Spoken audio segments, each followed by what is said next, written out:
J'étais bouillonnant lorsque Gail est enfin entré par la porte, avec 3 heures de retard et sentant bon le parfum bon marché. Mes mains tremblaient alors que j'essayais de garder mon calme, mais à l'intérieur, j'étais un volcan prêt à exploser. Où diable étais-tu? Grognai-je, ma voix basse et menaçante. Gail m'a à peine regardé en enlevant ses chaussures. Je travaillais, Mac. Tu vois bien? Travailler? Pendant 3 heures supplémentaires? Sans même un coup de fil? Elle haussa les épaules, comme si ce n'était pas si grave. Le patron m'a demandé de rester tard. Payé en liquide. J'ai pensé que tu apprécierais l'argent supplémentaire. Je voulais la croire. Mon Dieu, je voulais. Mais quelque chose dans ses yeux, le fait qu'elle évitait mon regard, a déclenché des alarmes dans ma tête.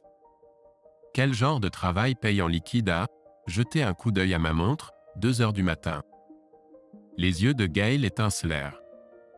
Celui qui met de la nourriture sur notre table, Mac. Tu as un problème avec ça? J'avais un problème avec ça, un gros problème. Mais je devais partir pour mon propre service dans 10 minutes, et je savais que ce n'était pas une conversation que nous pourrions terminer rapidement. Nous en reparlerons plus tard, dis-je en attrapant mes clés. Le claquement de la porte derrière moi n'a pas vraiment apaisé le nœud dans mon estomac. En conduisant vers le travail, mon esprit vagabondait sur la façon dont nous en étions arrivés là. C'était en 83, et la récession nous avait durement touchés. J'avais été licencié de mon travail d'usine, et Gail. Eh bien, Gail n'avait jamais été très portée sur le travail. Nous nous en sortions avec le chômage et les petits boulots que je pouvais trouver. Ce n'était pas joli, mais nous nous en sortions. Puis Bobby, un vieux copain du lycée, m'avait tendu une perche. J'ai un peu de travail de construction, avait-il dit autour de quelques bières un soir. Sous le manteau, si ça t'intéresse. Ça n'impactera pas tes allocations. J'avais sauté sur l'occasion. Ce n'était pas grand-chose, mais c'était quelque chose.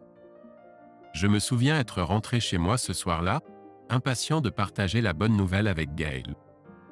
Mais quand j'ai poussé la porte en souriant comme un idiot, Gail était de mauvaise humeur. Elle m'a regardé et ses yeux se sont rétrécis. « Tu sens l'alcool ?» cracha-t-elle.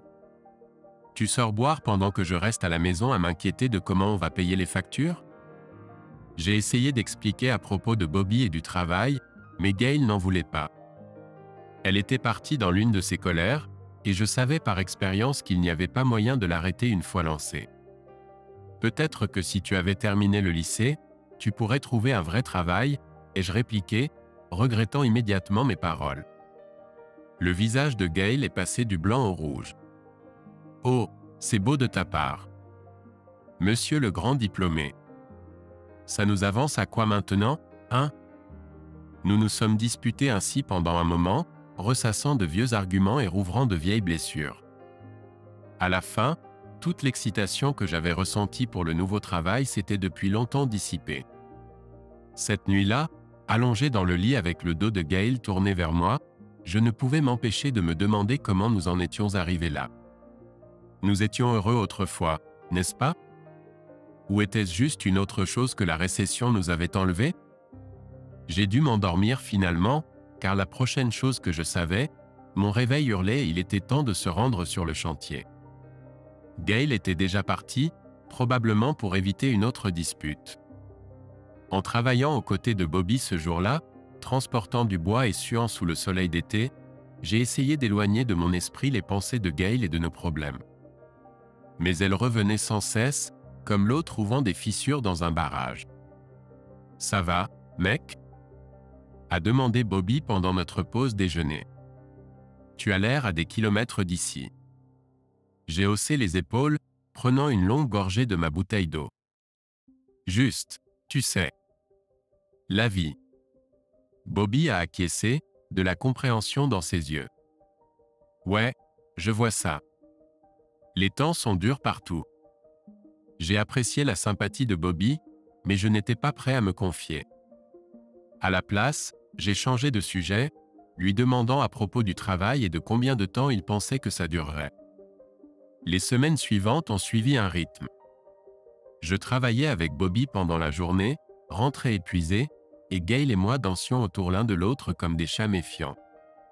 Nous parlions, mais sans vraiment communiquer. Puis un jour, Gail a fait irruption par la porte alors que je préparais le dîner, son visage illuminé comme un sapin de Noël. « Mac! Mac, tu ne vas pas le croire !» s'est-elle exclamée, rebondissant presque sur la pointe des pieds. Je me suis retourné de la cuisinière, un sourcil levé. « Qu'est-ce qui te met dans cet état ?» J'ai décroché un boulot. A-t-elle rayonné, en me serrant dans ses bras. Pendant un instant, j'ai oublié toutes nos récentes tensions. Je l'ai serré à mon tour, en souriant. « C'est génial, ma chérie. » Où ça ? Son sourire a vacillé un peu. Eh bien, c'est au motel Starlight. Le quart de nuit. Mon propre sourire s'est figé. Le Starlight n'était pas exactement réputé pour sa clientèle irréprochable. Le Starlight ? Gail, est-ce sûr ? Elle a balayé mes inquiétudes d'un geste de la main. Oh, ne sois pas si inquiet. C'est juste du travail de bureau. Enregistrer les gens, gérer les appels. Un jeu d'enfant. Je n'étais pas convaincu. Mais la nuit ? Dans ce quartier ? Les yeux de Gail se sont durcis un peu.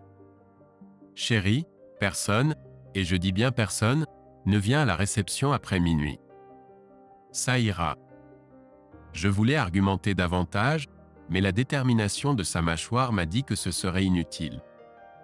En plus, nous avions besoin d'argent. Alors j'ai avalé mes doutes et j'ai essayé d'être soutien.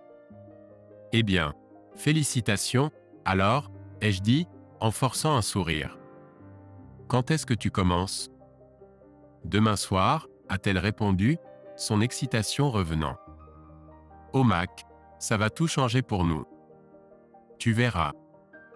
En la regardant presque flotter hors de la cuisine, je n'arrivais pas à me défaire de l'impression que les choses étaient sur le point de changer, c'est sûr. Je n'étais juste pas sûr que ce serait pour le mieux. Les premières semaines du nouveau boulot de Gail semblaient se passer correctement. L'argent était un peu plus facile, et les tensions constantes dans notre maison se sont un peu atténuées. Mais j'ai commencé à remarquer des changements chez Gail. Ce n'était d'abord que de petites choses. De nouveaux vêtements, un maquillage plus sophistiqué. Elle a commencé à aller plus souvent au salon, à se faire les ongles.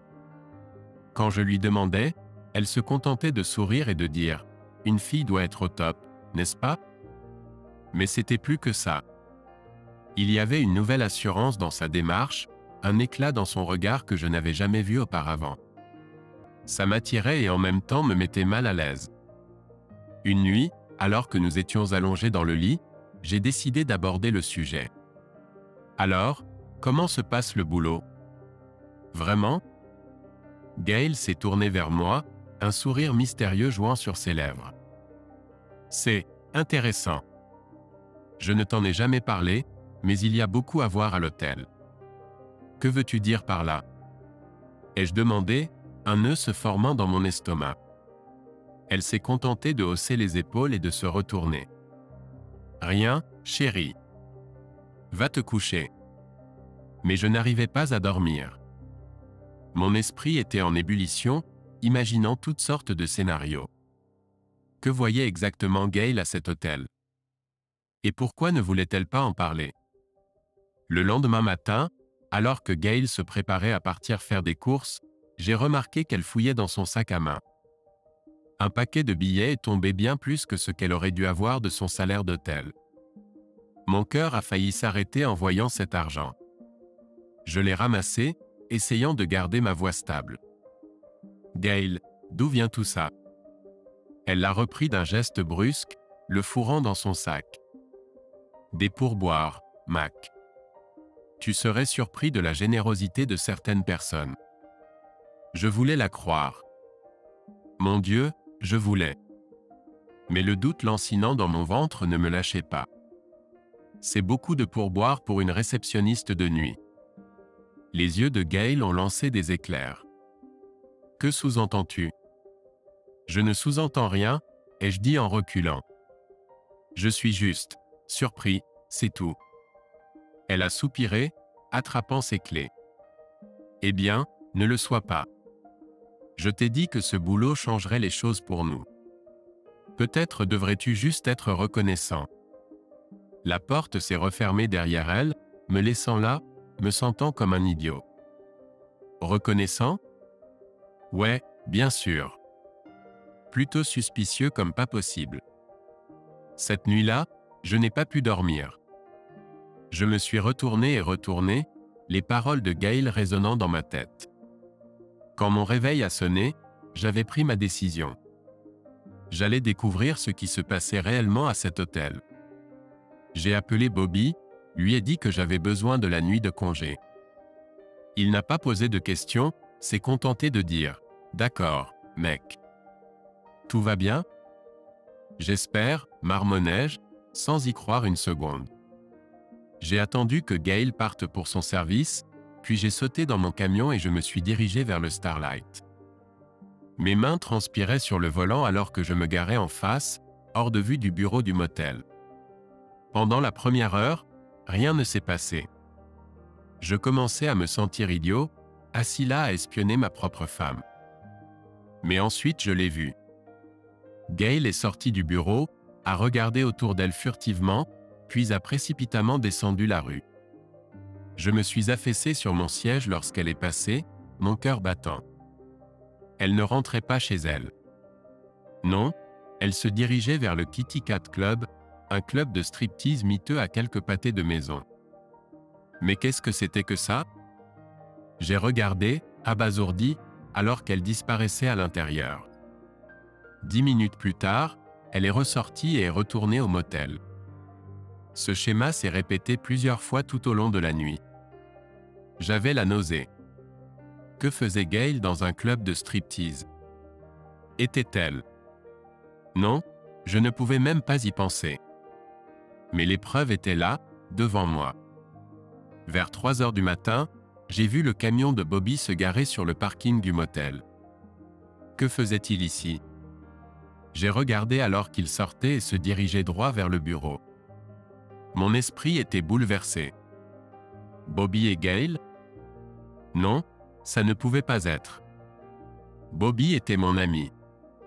Il ne ferait pas ça. Mais en y réfléchissant, je croyais aussi connaître ma femme. J'étais sur le point de sortir du camion et de les confronter quand Bobby est ressorti.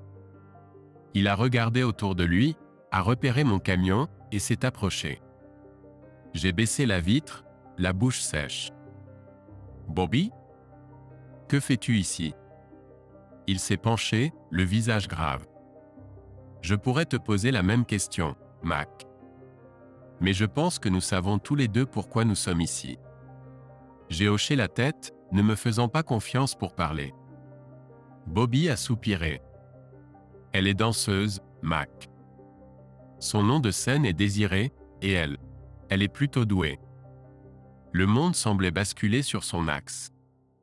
J'ai agrippé le volant pour me stabiliser. Une danseuse? Tu veux dire? Oui, a dit Bobby doucement. Je suis désolé, mec. Je l'ai vue là-dedans la semaine dernière quand je rencontrais un pote. Je ne savais pas comment te le dire.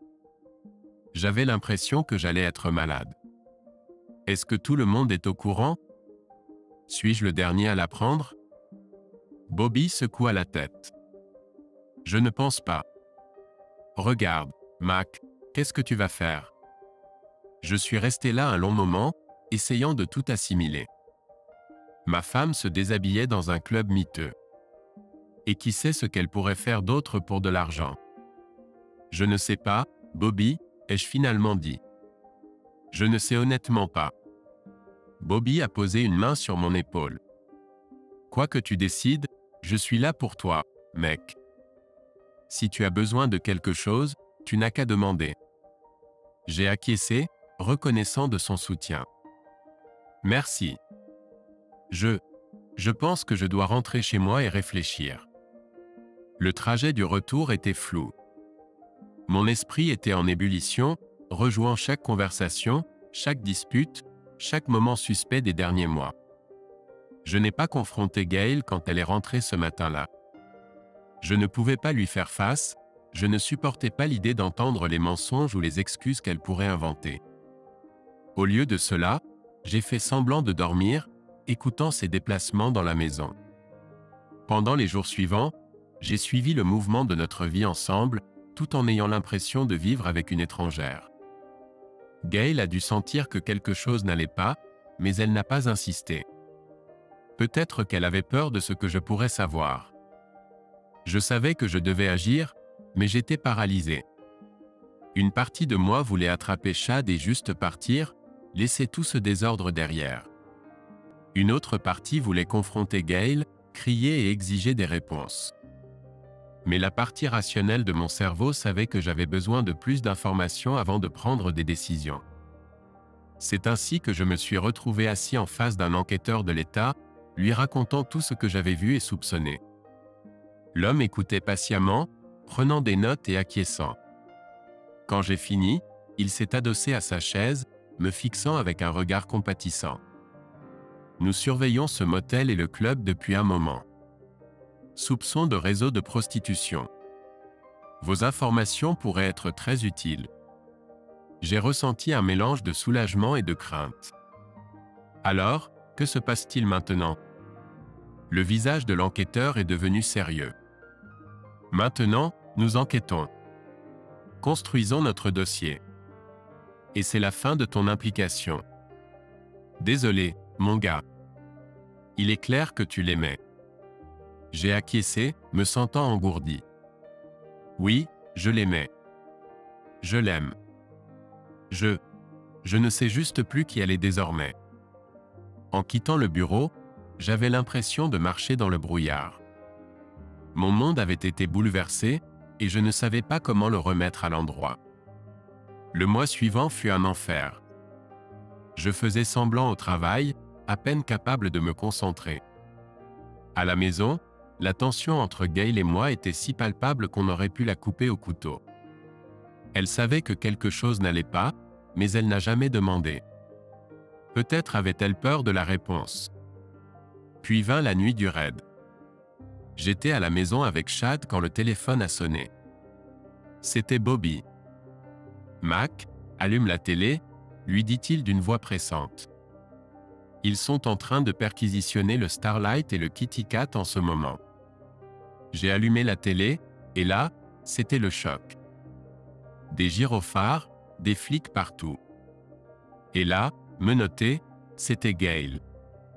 Chad m'a regardé, l'air perdu. Papa? C'est maman? J'ai avalé difficilement, cherchant les mots justes. Comment expliquer quelque chose comme ça à un enfant? Fils, ta mère. Elle s'est impliquée avec de mauvaises personnes et a fait de mauvaises choses.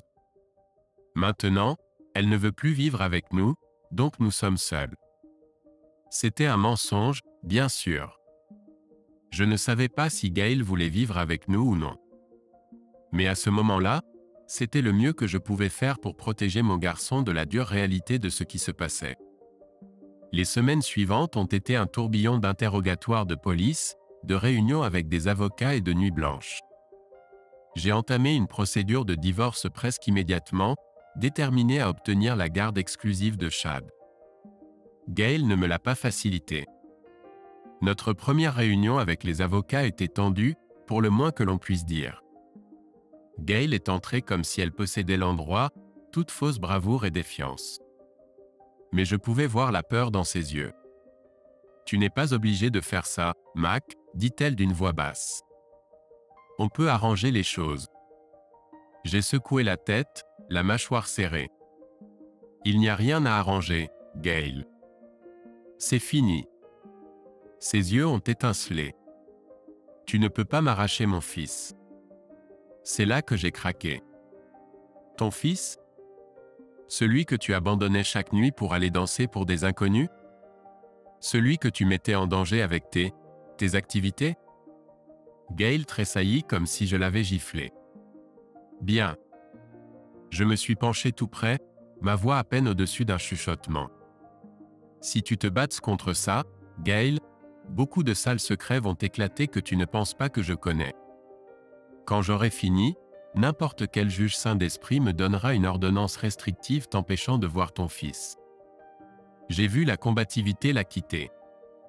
Elle savait que je l'avais coincée. Que veux-tu ? Demanda-t-elle, vaincue. La garde exclusive, dis-je fermement.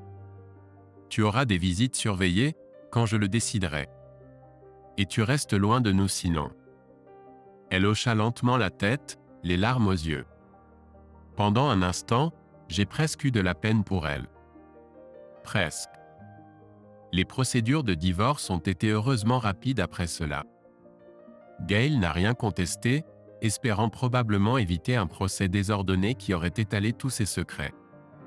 En quelques mois, tout était terminé. J'avais Chad et Gail. Eh bien, Gail avait sa liberté, pour ce que ça valait. La vie a continué. Chad et moi avons trouvé un nouvel équilibre, juste tous les deux. Ce n'était pas facile, être un père célibataire, mais nous avons réussi. Je me suis investi dans mon travail, déterminé à offrir à Chad la vie stable qu'il méritait. Les années ont passé. Chad est passé d'un petit garçon confus à un jeune homme fort et confiant. J'ai recommencé à fréquenter, finissant par me remarier avec une merveilleuse femme nommée Cathy. Elle était tout ce que Gail n'était pas, stable, honnête, aimante. Puis, sans crier gare, Chad nous a annoncé une nouvelle fracassante. Il avait 24 ans, fraîchement diplômé, quand il a annoncé qu'il voulait épouser sa petite amie, Pam. C'est une excellente nouvelle, fils. Ai-je dit, vraiment heureux pour lui. Quand pourrons-nous la rencontrer ? Chad s'est déplacé mal à l'aise. Eh bien, voilà, papa. Tu la connais déjà un peu. Sa famille, je veux dire. J'ai haussé un sourcil. Ah bon ? Comment ça ? Il prit une grande inspiration. La mère de Pam, elle s'appelle Honey. Elle travaillait avec maman. Au club. Le monde semblait basculer sur son axe. Chérie. Je me souvenais d'elle des rapports de police, l'une des femmes arrêtées aux côtés de Gail. Et maintenant sa fille épousait mon fils. Est-ce que Pam sait ? Ai-je demandé, ma voix serrée. À propos de ce qui s'est passé. Chad a acquiescé. Oui, elle sait. On en a beaucoup parlé, en fait. Elle n'est pas sa mère, papa. Tout comme je ne suis pas le mien. Je suis resté là un long moment, en train de réfléchir. Puis j'ai regardé mon fils, vraiment regardé. Il n'était plus ce petit garçon confus. C'était un homme, faisant ses propres choix. D'accord, ai-je finalement dit. Quand est le dîner de fiançailles ?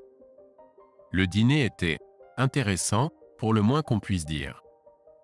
Honey était là, paraissant plus âgé mais toujours reconnaissable des photos d'identité judiciaire que j'avais vues il y a des années.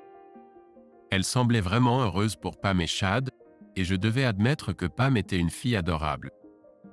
Alors que nous étions assis là, faisant une conversation banale et essayant d'ignorer l'éléphant dans la pièce, je ne pouvais m'empêcher de me demander, où était Gail ? Savait-elle pour cela ? Serait-elle au mariage ? Le jour du mariage est arrivé plus vite que je ne l'imaginais. Je me tenais devant le miroir, ajustant ma cravate pour la 100e fois, quand Cathy est entrée. « Tu es beau, dit-elle, lissant mes revers. Comment te sens-tu ? » J'ai soupiré, rencontrant son regard dans le reflet. Honnêtement, je ne sais pas. Je suis heureux pour Chad, vraiment. Mais tu t'inquiètes de voir Gail, a fini par dire Cathy pour moi. J'ai acquiescé. Nous avions appris que Gail assisterait à la cérémonie, en restant discrète. Ce serait la première fois que je la verrais depuis des années. Quoi qu'il arrive, a dit Cathy, me serrant la main, je suis juste là avec toi. La cérémonie était magnifique. Chad avait l'air si adulte dans son smoking, et Pam était radieuse dans sa robe blanche. En les regardant échanger leurs vœux, j'ai ressenti une fierté mêlée d'une pointe de tristesse. Mon petit garçon était devenu un homme, commençant sa propre famille. Ce n'est qu'à la réception que je l'ai enfin vue. Gail.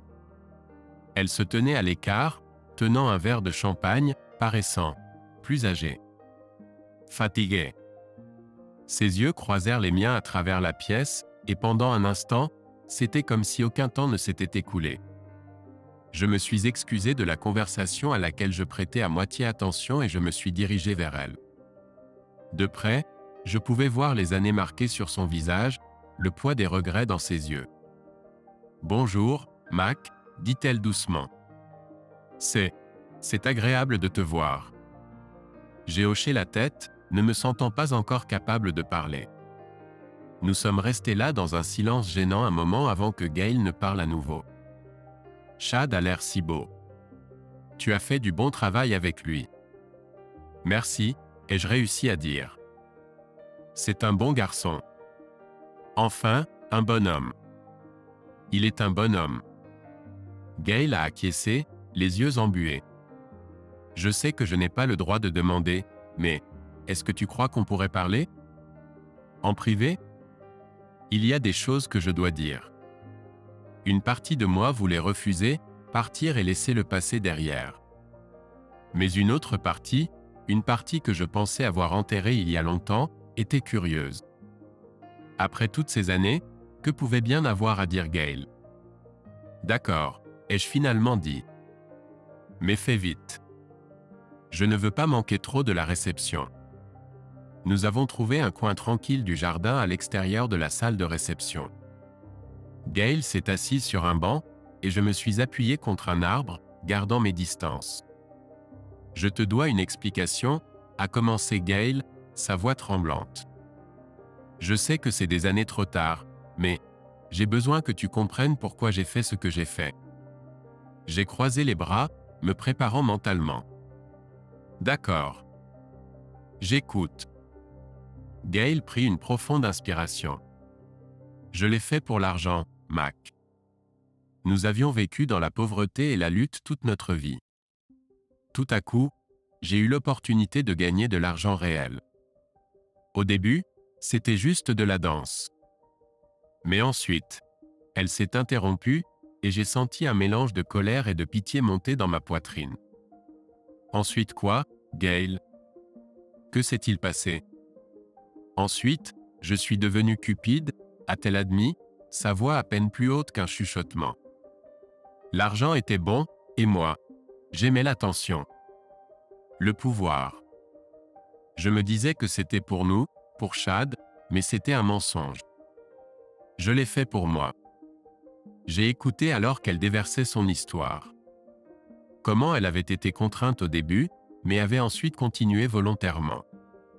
Comment l'argent et le mode de vie étaient devenus addictifs. Comment elle avait perdu de vue ce qui comptait vraiment. J'ai été victime de la cupidité et de la stupidité, dit-elle enfin, croisant mon regard. Et cela m'a coûté tout. Il m'a fallu des années pour l'accepter, mais j'ai avancé. Maintenant, je possède un club pour gentlemen. Une entreprise légale, pas d'entourloupe. Elle plongea sa main dans son sac à main et sortit une carte de visite, me la tendant. Je la pris machinalement, ne sachant pas quoi dire. « Je ne te demande pas pardon, Mac, » dit Gail en se levant. « Je sais que je ne le mérite pas. Je voulais juste que tu saches la vérité. Toute la vérité. » J'acquiesçai, assimilant encore tout ce qu'elle venait de dire. « Merci de me l'avoir dit, » parvins-je à dire. Gail m'offrit un sourire triste. « Au revoir, Mac. Je doute fort de te revoir un jour, alors vis bien. Aime ta femme et ta fille et protège-les autant que possible. » En la regardant s'éloigner, je sentis un poids se lever de mes épaules. La colère et la douleur que j'avais portées si longtemps commencèrent à se dissiper, remplacées par un sentiment. Pas exactement de pardon, mais de compréhension. Je retournai à la réception, retrouvant Cathy sur la piste de danse avec notre fille, Mélodie. En les regardant tournoyer et rire, je ressentis une vague d'amour et de gratitude. « Tout va bien ?» demanda Cathy quand je les rejoignis. J'acquiesçai, la serrant contre moi. « Oui. Oui, tout va bien. » Plus tard dans la soirée, alors que Cathy et moi nous apprêtions à nous coucher, je lui parlais de ma conversation avec Gail. « Comment te sens-tu par rapport à tout ça ?» demanda-t-elle, sa voix douce. Je réfléchis un instant. Honnêtement, je me sens libéré. Comme si je pouvais enfin laisser partir toute cette colère et cette douleur. Cela ne change pas ce qui s'est passé, mais je ne sais pas. Cela aide. Cathy sourit, me serrant la main. Je suis contente, Mac. Tu mérites la paix. À ce moment-là, Mélodie fit irruption dans notre chambre, les yeux brillants d'excitation. Maman. Papa. J'ai une nouvelle. Nous nous tournâmes vers elle, les sourcils levés. Qu'est-ce qu'il y a, ma chérie ? demandai-je. Elle sourit, brandissant sa main gauche pour révéler une bague étincelante. Jake m'a demandé en mariage. Nous allons nous marier. Alors que Cathy poussait un cri de joie et serrait Mélodie dans ses bras, je ne pouvais m'empêcher de rire. Ça y est, je me suis dit. Un autre mariage. Une autre occasion de créer de nouveaux souvenirs, de renforcer la famille que nous avions construite. La vie, j'ai réalisé, avait une drôle de façon de boucler la boucle. Mais cette fois, j'étais prêt pour tout ce qui allait suivre. Si vous avez plus de 18 ans, ne manquez pas la prochaine histoire et n'oubliez pas de cliquer sur le bouton « J'aime » pour nous soutenir. Merci beaucoup.